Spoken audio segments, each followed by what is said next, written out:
Hi, hello, வணக்கம். Welcome to everyone. Welcome to Isai Tamil. இதில் savings அப்படிங்கிற டாப்பிக்கில் நம்ம ஷேர் மார்க்கெட் பற்றின ஒவ்வொரு டாப்பிக்கையும் நம்ம ஒவ்வொரு வீடியோவில் பார்த்துட்டு வந்துட்டுருக்கோம். இதில் நம்ம பார்த்துட்டு இருக்கிறது அப்படின்னா ஒவ்வொரு ஷேர் மார்க்கெட் டெக்னாலஜிஸ் நம்ம பார்த்துட்டு வந்துட்டுருக்கோம். ஸோ அதில் நம்ம இன்றைக்கி பார்க்க போகிற ஷேர் மார்க்கெட் டெக்னாலஜி என்ன அப்படின்னா ஆர்பிட்ரேஜ் அப்படிங்கிறது. ஆர்பிட்ரேஜ் அப்படிங்கிறது நம்ம எல்லா இடத்துலையும் கேட்டே இருக்கோம். ஷேர் மார்க்கெட்டில் அடிக்கடி அவங்க பேசுவாங்க. அஹ் இந்த இந்த அனலிஸ்ட்டு, இன்வெஸ்டர்ஸ்லாம் இதை அடிக்கடி யூஸ் பண்ணுவாங்க. நிறைய இடத்துல யூஸ் பண்ணுவாங்க. பட் ஆனால் அப்படின்னா என்ன? அப்படின்னா என்ன? அதை பற்றி நம்ம இந்த வீடியோவில் நம்ம பார்க்கலாம். இதில் நம்ம தெரிஞ்சுக்கலாம். ஸோ ஆர்பிட்ரேஜ் அப்படிங்கிறது எல்லா இடத்துலையுமே இருக்கும். நம்ம இதில் ஸ்டாக் மார்க்கெட்டில் ஆர்பிட்ரேஜ் அப்படின்னு என்னங்கிறத நம்ம இங்கே பார்க்கலாம். ஸோ ஆர்பிட்ரேஜ்னா என்னென்னா simultaneous buying and selling of a stock or security in two different markets in two forms of a profit from price differences, often with a minimal or no risk. இதில் பார்த்தீங்கன்னா maximum இப்போ 2 market இருக்குது. 2 மார்க்கெட்டில் பார்த்தீங்கன்னா இங்கே ஒருத்தன் 50 ரூபாய்க்கு விற்கிறான். அங்கே ஒருத்தன் வந்து 60 ருபீஸ்க்கு அங்கே விற்கிறான். அப்போ ரெண்டுக்கும் ப்ரைஸ் டிஃப்ரென்ஸ் 10 ரூபா இருக்குது. அப்போ நீங்கள் 50 ரூபா இருக்க இடத்துல வாங்கி 60 ரூபா இருக்க இடத்துல விற்றீங்கன்னா உங்களுக்கு 10 ரூபா லாபம். ஒரு ஸ்டாக்கு 10 ரூபா லாபம் கிடைக்கும். அந்த மாதிரி இருக்கிறது தான் ஆர்பிட்ரேஜ் அப்படிங்கிறது. இது ஸ்டாக்ல மட்டும் இல்லை, நீங்கள் எங்கே வேணாலும் இது பண்ணலாம். இப்போ ஒரு இடத்துல தக்காளி 10 ரூபா 10 ரூபாய்க்கு விற்கிறான் அப்படின்னா, அது நீங்கள் வாங்கிட்டு போய் 20 ருபீஸ்க்கு இன்னொரு இடத்துல விற்கிறீங்க அப்படின்னா, அந்த இடத்துல உங்களுக்கு கிலோக்கு 10 ரூபா உங்களுக்கு லாபம் வருது. அது ஒன் டைப் ஆஃப் ஆர்பிட்ரேஜ் தான். கம்மியாக இருக்கிற இடத்துல வாங்கி அதிகமாக இருக்கிற இடத்துல விற்கிறது. ஸோ இதில் பார்த்தீங்கன்னா உங்களுக்கு ரிஸ்க் கம்மியாக இருக்கும். அதுதான் இதில் ஒரு முக்கியமானது. ஸோ இதில் என்னென்ன டைப்ஸ் ஆஃப் இருக்குன்னா, கேஷ் அண்ட் கேரி ஆர்பிட்ரேஜ் அப்படிங்கிறது. அப்படின்னா என்ன? Exploiting the price difference between the spot market and the futures market. இதில் பார்த்தீங்கன்னா கேஷ் மார்க்கெட்லேயும் ஃபியூச்சர் மார்க்கெட்லேயும் கேஷ் செக்மெண்ட் என்னென்னா, நம்ம இப்போ ட்ரேட் பண்ணிட்டு இருக்க செகண்டரி மார்க்கெட் தான் கேஷ் மார்க்கெட் அப்படிங்குது. ஃபியூச்சர்ஸ் மார்க்கெட் அப்படின்னா என்னென்னா, இந்த எஃப்என்டோங்கிறது ஒரு இது இருக்குது. ஃபியூச்சர்ஸ் அண்ட் ஆப்ஷன்ஸில் அங்கே இருக்கிறது. அது ரெண்டுக்கும் இருக்கிற டிஃப்ரென்ஸில் நம்ம இது பண்ணுறது. எக்ஸாம்பிள் என்ன அப்படின்னா, இப்போ ஒரு ஸ்டாக் கேஷ் மார்க்கெட்டில் என்எஸ்சியில் 100 ருபீஸ்க்குள்ள ட்ரேட் ஆகிட்டுருக்கு அப்படின்னா, நேஷனல் ஸ்டாக் எக்ஸ்சேஞ்சில் 100 ருபீஸ் ட்ரேட் ஆகிட்டுருக்குன்னு வச்சுக்கலாம்.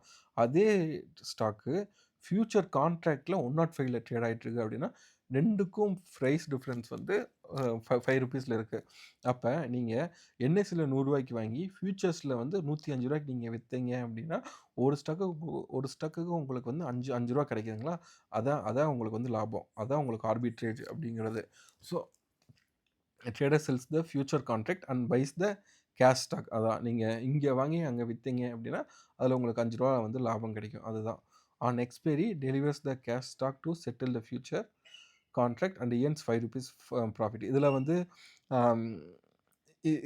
எப்படின்னா, இப்போ நீங்கள் ஃபியூச்சர்ஸ் கான்ட்ராக்ட் அப்படின்னா அது எக்ஸ்பைரி ஆகுறப்ப நீங்கள் செல் பண்ணியிருந்தா அதை திரும்ப நீங்கள் இப்போ பை பண்ணி ஆகணும். பை பண்ணியிருந்தால் நீங்கள் அதை செல் பண்ணி ஆகணும். அதுதான் ஃபியூச்சர்ஸ் அப்படிங்கிறது. இப்போ நீங்கள் ஃபியூச்சர் கான்ட்ராக்டில் நீங்கள் ஒரு 105 ரூபாய்க்கு நீங்கள் செல் பண்ணி வச்சுட்டீங்க. அப்போ செல் பண்ணிட்டீங்க அப்படின்னா, அது எக்ஸ்பைரி ஆகுறப்ப நீங்கள் எவ்வளோ செல் பண்ணியிருக்கீங்களோ அவ்வளோ ஸ்டாக்ஸை நீங்கள் ஒரு 1000 ஸ்டாக்ஸ் நீங்கள் ஃபியூச்சர் கான்ட்ராக்டில் நீங்கள் செல் பண்ணிட்டீங்க 105 ரூபாய்க்கு அப்படின்னா, அப்போ அந்த ஃபியூச்சர் எப்போ எக்ஸ்பைரி ஆகுதோ, அடுத்த மாதமோ இல்லை எப்போ எக்ஸ்பைரி ஆகுதோ அடுத்த வாரமோ அது எக்ஸ்பைரி ஆகுறப்ப உங்கள்கிட்ட நீங்கள் அதை செட்டில் பண்ணுறதுக்கான ஸ்டாக் உங்கள்கிட்ட இருக்கணும். ஸோ அந்த ஸ்டாக்கை நீங்கள் என்ன பண்ணணும்னா கேஷ் மார்க்கெட்டில் நீங்கள் வச்சுக்கலாம். கேஷ் மார்க்கெட்டில் அது 100 ரூபாய்க்கு தான் விற்கிது அப்படின்னா 100 ரூபாய்க்கு நீங்கள் வாங்கி வச்சுட்டு ஃபியூச்சரில் நீங்கள் 105 ரூபாய்க்கு விற்றுட்டீங்க அப்படின்னா அது எக்ஸ்பைரி ஆகுறப்ப இந்த ஸ்டாக்கை நீங்கள் கொடுத்து அதை மேட்ச் பண்ணிக்கலாம். மேட்ச் பண்ணீங்க அப்படின்னா நீங்கள் விற்றதுக்கான காசு உங்களுக்கு கிடைக்கும். அப்போ ஒரு ஸ்டாக்குக்கு உங்களுக்கு 5 ரூபா லாபம் கிடைக்கும். இது ட்ரேடிங் ஒரு பேசிக் உங்களுக்கு மேக்ஸிமம் தெரிஞ்சுக்குன்னு நினைக்கிறேன்.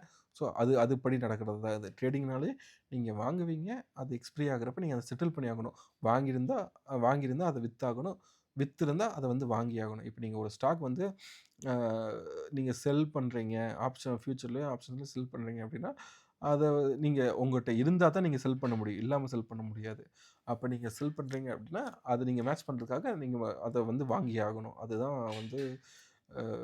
இது பண்ணுறதுங்கிறது. அதே மாதிரி நீங்கள் வாங்குறீங்க அப்படின்னா நீங்கள் அதை விற்றாகணும். ஸோ அதுதான் ட்ரேடிங் அப்படிங்கிறது. இது வந்து ட்ரேடிங்கோட இது. ஸோ நீங்க ட்ரேடிங்கில வந்து கேஷ் அண்ட் கேரி ஆர்பிட்ரேஜ் அப்படிங்கிறத தான் நம்ம இதில பார்க்குறோம். ஸோ அது வந்து உங்களுக்கு புரியல அப்படின்னா, அது ஒரு பெரிய டாபிக். அத நம்ம வந்து பின்னாடி பார்க்கலாம். So reverse cash and carry arbitrage அப்படின்னா happens when future price is lower than the spot price. இப்போ நம்ம பார்த்ததுல என்னன்னா, ஃபியூச்சர் ப்ரைஸ் அதிகமா இருக்கு. கேஷ் மார்க்கெட்ல அது கம்மியா இருக்கு அப்படின்னா, கேஷ் மார்க்கெட்ல வாங்கிட்டு ஃபியூச்சர் மார்க்கெட்ல வித்துடலாம்னு நம்ம சொல்லியிருந்தோம். இதே வந்து ஆப்போசிட்டா நடக்குது அப்படின்னா, என்ன பண்ணலாம் அப்படின்னா, ஃபியூச்சர்ல வாங்கிட்டு நீங்க கேஷ் மார்க்கெட்ல வந்து வித்துறலாம். ஸோ அப்படி வித்தீங்க அப்படின்னா, அந்த அதே டிஃபரன்ஸ் வந்து அதே உங்களுக்கு கிடைக்கும். இப்போ வந்து அதே கான்செப்ட் தான் நான் சொன்ன மாதிரி, நீங்க வந்து அதுல வந்து வித்து வாங்குனீங்க, இதுல வந்து வாங்கி விக்கிறீங்க. அவ்வளோதான். அதுதான் ஆர்பிட்ரேஜ். அ ரிவர்ஸ் கேஷ் கேரி ஆர்பிட்ரேஜ்ங்கிறது. இது இன்டர் எக்ஸ்சேஞ்ச் ஆர்பிட்ரேஜ் அப்படின்னா, இது ரொம்ப சிம்பிளானது. பிஎஸ்சி வெர்சஸ் என்எஸ்சில இது 2மே கேஷ் செக்மெண்ட்ல நடக்கிறது தான். பிஎஸ்சினா பாம்பே ஸ்டாக் எக்ஸ்சேஞ்ச், என்எஸ்சினா நேஷனல் ஸ்டாக் எக்ஸ்சேஞ்ச். ஸோ இப்போ ஒரே ஸ்டாக்கு இப்போ வந்து ஐசிஐசிஐ ஸ்டாக் இருக்கு அப்படின்னா வச்சுக்கோங்க. அப்போ ஐசிஐசிஐ ஸ்டாக்கு இதில வந்து ஒரு ₹1000 இதாகுது. அதில ஒரு 1010 இல்ல ₹1015 ட்ரேட் ஆகுது. இந்த டிஃபரன்ஸ் இருக்கும். எப்பவுமே பிஎஸ்சி, என்எஸ்சில வந்து அந்த டிஃபரன்ஸ் இருக்கும். அதாவது மைன்யூட் டிஃபரன்ஸ் இருக்கும். டிஃபரன்ஸ் இருந்தாலுமே அது போக போக ட்ரேடிங் செஷன்ஸ்ல அது மேட்ச் ஆயிக்கும். ஸோ மேக்ஸிமம் மேட்சா தான் இருக்கும். அப்படி இல்ல மைன்யூட் டிஃபரன்ஸ் இருக்கும். ஸோ அந்த டிஃபரன்ஸ் நீங்க ஒரு ஸ்டாக் எடுக்குறீங்க. அந்த ஸ்டாக்ல நீங்க பார்க்குறீங்க அப்படின்னா, இப்ப பிஎஸ்சில கம்மியா இருந்தா பிஎஸ்சில வாங்கிட்டு, என்எஸ்சில அதிகமா அதிகமா இருக்கப்ப என்எஸ்சில நீங்க வித்துறலாம். ஸோ அப்படி பண்றப்ப அந்த பிஎஸ்சி, என்எஸ்சி அந்த ஸ்டாக் எக்ஸ்சேஞ்ச்ல இருக்க பிரைஸ் டிஃபரன்ஸ் மூலமா உங்களுக்கு லாபம் கிடைக்கும். ஸோ கம்மியா இருக்க இடத்துல வாங்கி நீங்க அதிகமா இருக்க இடத்துல விப்பீங்க. ஸோ நீங்க ஒரே ஸ்டாக்க தான் வாங்குறீங்க, ஒரே ஸ்டாக்க தான் விக்கிறீங்க. அதனால உங்களுக்கு ரிஸ்க் வந்து பெருசா இருக்க போறதில்ல. நீங்க கரெக்ட்டா வாங்கி கரெக்ட்டா வித்தீங்க அப்படின்னா, அந்த பிரைஸ் டிஃபரன்ஸ் வந்து உங்களுக்கு லாபமா கிடைச்சிரும். ஸோ அதுதான் இன்டர் எக்ஸ்சேஞ்ச் ஆர்பிட்ரேஜ் அப்படிங்கிறது. இப்போ ஒரு ஸ்டாக் வந்து ரூ. 250 பிஎஸ்சில இருக்கு. ரூ. 251 என்எஸ்சில இருக்கு. ஸோ அந்த டிஃபரன்ஸ் இப்படி தான் இருக்கும். ரொம்ப ரொம்ப சின்ன டிஃபரன்ஸா தான் இருக்கும். அப்ப நீங்க ஒரு 1000 ஸ்டாக் வாங்கி நீங்க இதில வாங்கி அதில வித்தீங்க அப்படின்னா, உங்களுக்கு ஒரு ரூ. 1000 கிடைக்கும். ரூ. 1 டிஃபரன்ஸ் இருக்குன்னா ஒரு ரூ. 1000 கிடைக்கும். ரூ. 2 டிஃபரன்ஸ்னா 2000 அந்த மாதிரி. ஸோ அந்த சின்ன இதுவா இருந்தாலுமே உங்கள்ட்ட பல்க் குவான்டிட்டி நீங்க வாங்கி இது பண்றப்ப அது கொஞ்சம் உங்களுக்கு ஒரு லாபமா இருக்கும். அதுதான் ஆர்பிட்ரேஜ் அப்படிங்கிறது. இண்டெக்ஸ் ஆர்பிட்ரேஜ் அப்படின்னா என்னன்னா, அ ஸ் இப்ப நம்ம எப்படி அ கேஷ் செக்மெண்ட்டுக்கும் நம்ம ஃபியூச்சருக்கும் பார்த்தோம். அது வந்து நம்ம ஒரு ஸ்டாக்குக்கு பார்த்தோம். இதே இது இண்டெக்ஸுக்கு நம்ம ஃபியூச்சர்ல செக் பண்ணி இது பண்றது தான். Buy, sell the index future and take offsetting position on baskets of stocks and the index.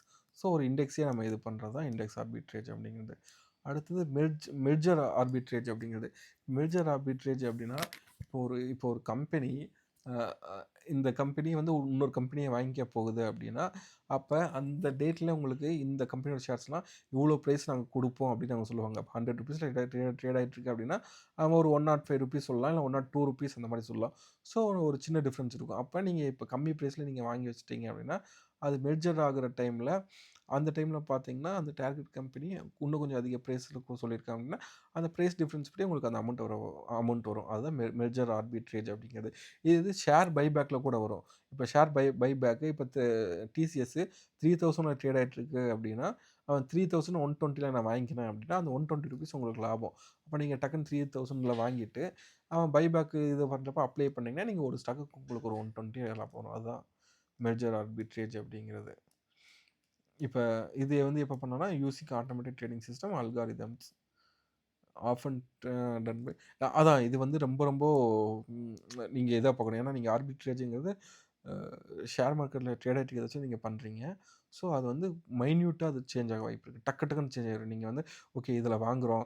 அதில இத விட இது ரூ. 5 அதிகமா இருக்கு அப்படின்னு நினைச்சு நீங்க வாங்குறீங்க. வாங்குனதுக்கப்புறம் மொத்தமா அந்த ஸ்டாக் ஒரு ரூ. 5 இறங்குது அப்படின்னு நீங்க வாங்குனதுல ரூ. 4 இறங்கிரும். நீங்க ரூ. 1 லாபத்துக்கு பார்த்து நீங்க வாங்கியிருப்பீங்க. பட் ஆனா மொத்தமா ரூ. 5 இறங்குச்சுன்னா, அதில ரூ. 4 அந்த அந்த எக்ஸ்சேஞ்சில ரூ. 5 இதுலயும் ரூ. 5 அப்படின்னா, அந்த எக்ஸ்சேஞ்சில ரூ. 5 இறங்குனா உங்களுக்கு வந்து ரூ. 4 தான் உங்களுக்கு ரூ. 4 உங்களுக்கு நஷ்டமாயிரும். நீங்க ரூ. 1 லாபத்துக்கு பார்த்து ரூ. 4 நஷ்டமாயிரும். ஸோ அது வந்து ரொம்ப ரொம்ப முக்கியமா இது பண்ணும். ஸோ அந்த மாரி அதெல்லாம் அல்கோ ட்ரேடிங் பண்றவங்க அந்த மாரி இருக்கவங்க தான் அத வந்து அதிகமா பண்ணுவாங்க. Often done by institutional investors or pro traders, but some retail investors do simple forms like cash futures arbitrage. So maximum institutional investors bro traders தான் இதை பண்ணுவாங்க. ஸோ சம் ரீட்டைல் இன்வெஸ்டர்ஸும் பார்த்தீங்கன்னா கேஷ் ஃபியூச்சர் ஆர்பிட்ரேஜ் வந்து அப்போ பண்ணுவாங்க.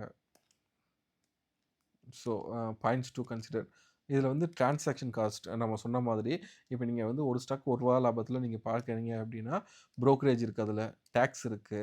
அப்புறம் fees இருக்கு. So அது எல்லாமே இருக்கு. அது எல்லாம் போக உங்களுக்கு எவ்வளோ லாபம் வரும், அது உங்களுக்கு வந்து ஒர்த்தா அப்படிங்கிறத நீங்க செக் பண்ணிக்கணும். அடுத்து டைமிங் நான் சொன்ன மாதிரி இது மைன்யூட் லெவல்ல ஏறி இறங்கிட்டு இருக்க மார்க்கெட். அந்த அதில நீங்க டைமிங் மிஸ் பண்ணிட்டீங்க அப்படின்னா, ரூ. 1 லாபம் பார்த்து அது ரூ. 4 ரூ. 5 உங்களுக்கு நஷ்டமாக வாய்ப்பு இருக்கு. அதேமாரி கேப்பிட்டல் சொன்ன மாதிரி உங்களுக்கு ஒரு சர்டைன் அமௌண்ட் இருக்கணும். நீங்க வெறும் உங்கள்ட்ட ஒரு 5000 10,000 தான் இருக்கு அப்படின்னா, நீங்க அதில எவ்வளோ குவான்டிட்டி வாங்குறீங்க அப்படின்னு பார்க்குறப்ப, அது உங்களுக்கு வரது ரொம்பவே கம்மியா இருக்கும். ஸோ அது வந்து நீங்க நார்மலா புரோக்கரேஜுக்கு அதுக்கு இதுக்கே போக வாய்ப்பு இருக்கு. ஸோ வரது உங்களுக்கு அவ்வளோ ஒர்த்தான ரிட்டர்னா இருக்காது. அடுத்து risk generally low but risk still exist like sudden price movement or deal failure in merger arbitrage. நீங்க சொன்ன மாதிரி இப்ப டைமிங் நீங்க மிஸ் பண்ணீங்க அப்படின்னா மொத்தமா போச்சு. சம்டைம்ஸ் பார்த்தீங்கன்னா, மெர்ஜர் ஆர்பிட்ரேஜ் நீங்க பிளான் பண்ணி வாங்கியிருப்பீங்க. அது வந்து மெர்ஜர் பண்ணாம விட்டோன்னா, அது நமக்கு போனது தான். அது ஒண்ணும் பண்ண முடியாது. Example Indian stock market. இப்ப டிசிஎஸ்ங்கிற ஸ்டாக்கு என்எஸ்சில 3260 இருக்கு. பிஎஸ்சில 3265 இருக்கு அப்படின்னா, உங்களுக்கு வந்து 2க்கும் பிரைஸ் டிஃபரன்ஸ் ரூ. 5 இருக்கு. அப்ப நீங்க என்எஸ்சில நீங்க வாங்கி பிஎஸ்சில வித்தீங்கன்னா, ஒரு ஸ்டாக்குக்கு உங்களுக்கு வந்து ரூ. 5 கிடைக்கும். ஸோ நீங்க லார்ஜர் வால்யூம் நீங்க வாங்குறீங்க அப்படின்னா, ஒரு 1000 அந்த மாரி வாங்குனீங்கன்னா, 5000 அப்படி கிடைக்கும். பட் ஆனா நீங்க 1000 ஸ்டாக் வாங்குனா யோசிச்சு பாருங்க, இதுக்கு எவ்வளோ தேவைப்படும் அப்படின்னா, கிட்டத்தட்ட ஒரு 32,00,000 அந்த மாரி உங்களுக்கு தேவைப்படுது. ஸோ அதெல்லாம் நீங்க செக் பண்ணி தான் பார்க்கணும். ஸோ இதே நீங்க வேற ஸ்டாக் போனீங்கன்னா, கம்மி ரேட் இருக்க ஸ்டாக் போறீங்க அப்படின்னா, அதுக்கு ஏத்த மாரி உங்களுக்கு இருக்கும். அதுதான். இது ஆர்பிட்ரேஜ் அப்படிங்கிறது வந்து அதுதான். ஸோ இதில இந்த வீடியோல வந்து ஆர்பிட்ரேஜ் அப்படிங்கிறத பார்த்தோம். இதில வந்து உங்களுக்கு சப்போஸ் ஏதாவது புரியல, ஏதாவது டவுட் இருக்கு அப்படின்னு நீங்க கமெண்ட்ஸ்ல கேட்கலாம். இல்ல நீங்க உங்களுக்கு வேற ஏதாவது டெர்மினாலஜி உங்களுக்கு தெரிஞ்சுக்கணும், வேற ஏதாவது உங்களுக்கு பார்க்கணும் அப்படின்னா, அதையும் நீங்க கமெண்ட்ஸ்ல சொல்லலாம். அதையும் நம்ம அடுத்த வீடியோல நம்ம கண்டிப்பா பார்க்கலாம். ஸோ நம்ம நெக்ஸ்ட் வீடியோல இதே மாதிரி ஒரு ஷேர் மார்க்கெட் டெர்மினாலஜியோட நம்ம சந்திப்போம்.